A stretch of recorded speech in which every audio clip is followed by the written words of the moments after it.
Hi, this is Deepshikha. आप सब लोग देख रहे हैं बॉलीवुड नजर। Keep watching it. Happy Diwali.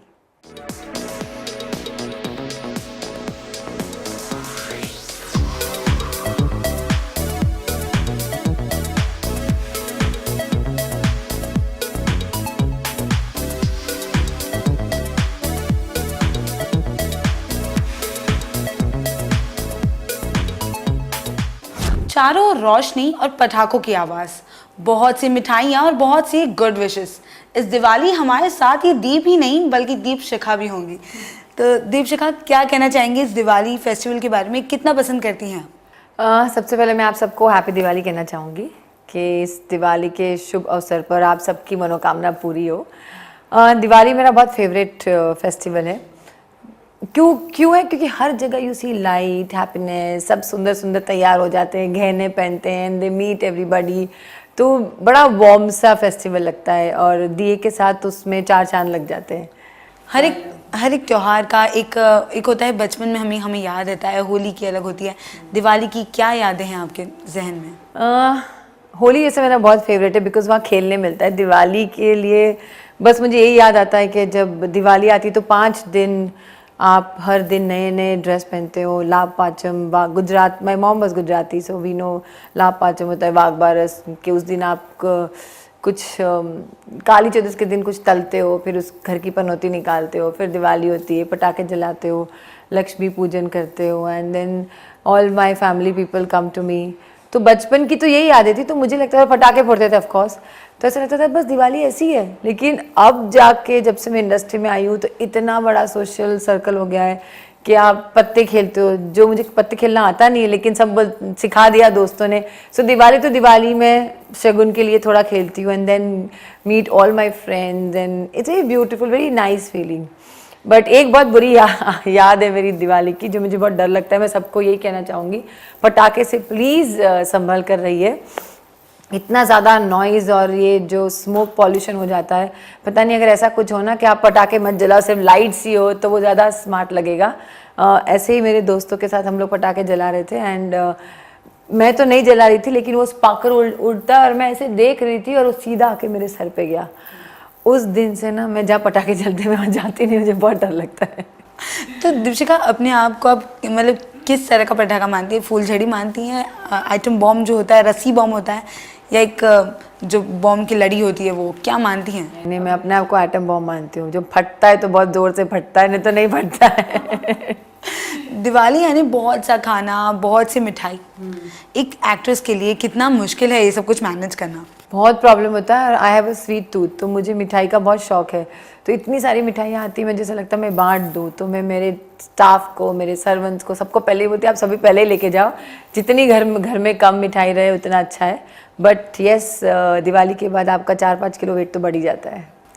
Diwali पे जो लास्ट ईयर जो दिवाली हुई थी, आपने कुछ ऐसा कुछ स्पेशल मांगा था जो आपको इस बार मिल गया हो? मैं तो हमेशा भगवान से कुछ ना कुछ मांगती रहती हूँ and touch would I am being blessed कि मुझे मिलता ही रहता है। मैं नए घर में शिफ्ट होना चाहती थी इस दिवाली पे, लेकिन कोइंसिडेंटली मेरा वो जो फ्लैट है वो रेडी नहीं हुआ है, तो मुझे बड़ा डिसअपॉइंटेड हुआ। तो मैं ये दिवाली पे भगवान को मांगती हूँ कि मैं नेक्स्ट दिवाली में अपने घर पे जाऊँ।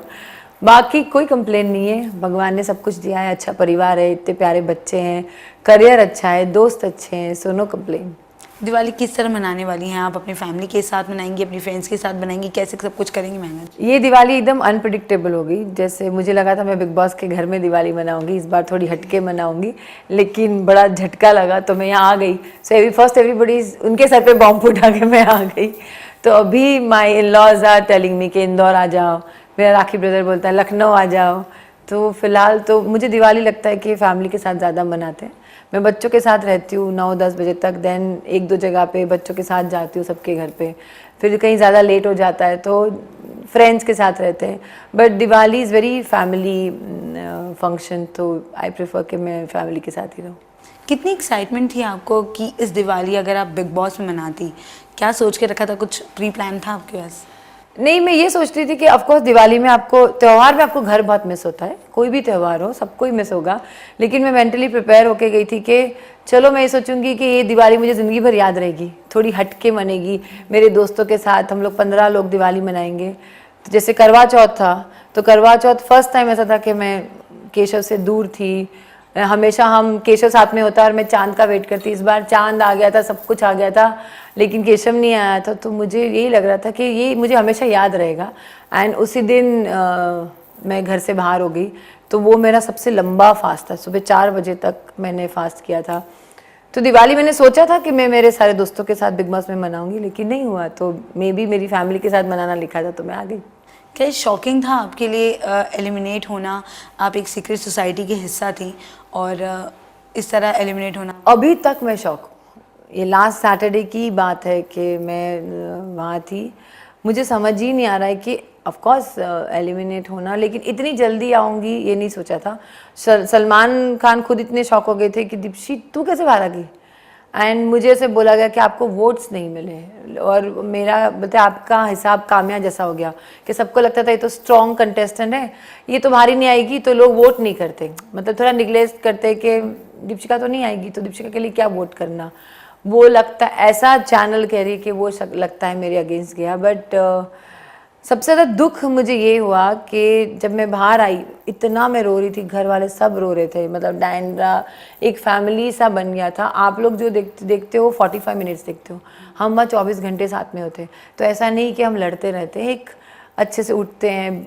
आई लॉस 5-6 kgs, वर्कआउट करते हैं, नाश्ता बनाते हैं, ब्रेकफास्ट बनाते हैं, तैयार होकर वेट करते कि कोई टास्क आएगा। फिर वो टास्क में 2 टीम बटती है, वो टीम बटती है तो सब अपने अपने हिसाब से करते हैं। और उस टास्क के दौरान एग्रेशन होता था, बाकी सब इतने पॉजिटिव थे वहाँ पे। वो एग्रेशन में उनको फुटेज मिलती थी, ऑब्वियसली शो भी चलाना है। एंड लोगों को मैंने देखा बाहर आके सब लड़ते झगड़ते, उनको बड़ा मज़ा आता है। So I was so shock. 3 days तो मैं ऐसे देखती थी कि मैं वो शो देखती थी और मैं लोगों को देखती थी कि मैं वहाँ थी, वहाँ कुछ और था। वहाँ का मुझे ऐसे लग रहा था जैसे मैं डिटॉक्स करके आई हूँ। No phone calls, no stress, इतनी मतलब ना spending time with myself, इतनी अच्छी तरह से मैं बाहर आई। और जब बाहर आके देख रही हूँ तो कुछ और ही चल रहा है, जो अंदर चल रहा था वो नहीं, बाहर कुछ और ही दिख रहा था। सो अभी तक I mean state of shock कि माय गॉड, लोगों को बहुत वायलेंस पसंद है। एंड इसलिए शायद चैनल सारे वायलेंस, आप न्यूज़ चैनल में भी देखो, सिर्फ इसने इसको मारा, इसने उसको मारा, वही चलता है। मुझे सबसे ज़्यादा शौक पुनीत सर से हुआ कि जब हम सीक्रेट सोसाइटी में थे, पुनीत जी को मैं जानती हूँ, मतलब मैंने काम किया है, कोई दोस्त नहीं है। केशव ने बोला था कि पुनीत जी आप जा रहे हो, दीपिका का ध्यान रखना। आई डोंट नीड, ये मेरा चैलेंज है। और सीक्रेट सोसाइटी में पुनीत जी बहुत बीमार हो गए थे। ही हैड दिस सफोकेशन का प्रॉब्लम हो रहा था, मुझे शो क्विट करना है, मुझे ये करना है। वो रोने लग गए थे, पैनिक होते थे, हम मुझे जाना है। एंड दीपशित उठ के बैठ, तू बैठ मेरे पास। He was behaving like a child. So I looked after him like a sister. And मैं भूल गई कि मैं शो में हूँ, कि मुझे क्या, ऑब्वियसली एक इंसानियत के नाते आप फर्स्ट थिंग आप किसी का ध्यान रखोगे, ये नहीं सोचोगे कि तू जा भैया मैं मेरा शो खेलूँगी। I looked after him and because of me he was in the show. Because Bigg Boss भी मुझे बोलते थे दीपिका जी हमें आप पे भरोसा है, आप समझाइए पुनीत जी को। तो मैं समझाती थी, पुनीत जी ये बिग बॉस का घर नहीं है, will go, will have fun, ठीक है गेम खेलेंगे लेकिन ऐसे मत क्विट कीजिए। एंड उसका उन्होंने मुझे क्या सिला दिया, ही was playing game from the day 1। And जैसे ही वो उन्होंने बोला मैं बहुत वीक हूँ, मुझे वहाँ भेज दो, तो उनके दिमाग में प्लान चल ही रहा था। This is called politics. बाकी सब जो खेल रहे हैं ना वो बेचारे अभी भी लड़ते झगड़ते हैं, दोस्त हो जाते हैं, but Puneet sir was the one. Now I come back and I see he was playing from the day 1। He went to, जब वो प्लेन में गए सबको मेरे अगेंस्ट भड़काने लग गए। वो बाहर आने के बाद मुझे पता चला कि क्यों मेरे पीछे पड़े हुए थे। तो वो मुझे अंदर ही बोलते थे तू बहुत स्ट्रांग है, तू बहुत आगे तक जाएगी। So maybe he felt so insecure कि वो अकेले तो कुछ कर नहीं पा रहे थे और बाकी सब मेरे साथ इतने घुल मिल गए। तो उन्होंने वो प्रीनीत और प्रीतम और गौतम की अपनी एक पंचायत बना के, दे वो actually discussing nomination and all. चलो वो नॉमिनेशन डिस्कस किया, ऑडियंस ने वोट नहीं किया, but my only shock that इंसान इतना गिर जाता है कि एक शो जीतने के लिए आप भूल जाते हो कि बिग बॉस के बाहर भी एक घर है। आप झगड़ा करो, आप फाइट करो, आप सॉरी बोल दो, चीज़ ख़त्म हो जाती है। बट इतना डर्टी गेम, मतलब वो दुर्योधन बन के, मुझे लगता है वो दुर्योधन के सारे गुण उनमें आ गए और शकुनी मामा उनको सपोर्ट करते थे। So I was very hurt, I am still very hurt for that. But then I guess ऐसे ही हैं लोग और ऐसी ही दुनिया है, यू कांट हेल्प इट। मुझे ऐसा लगता था, बोलते ना शराफत अली को शराफत ने मारा, मुझे ऐसा लगा मेरी अच्छाई ने मुझे मारा कि फिर वही है, मेरा नेचर है, मैं फिर वही करूँगी, वही चीज़ें करूँगी। एंड वो जितना ज्ञान बांटते हैं घर में, तो he doesn't practice what is preach, you know. So I am not for the show, but I am little hurt about entire episode.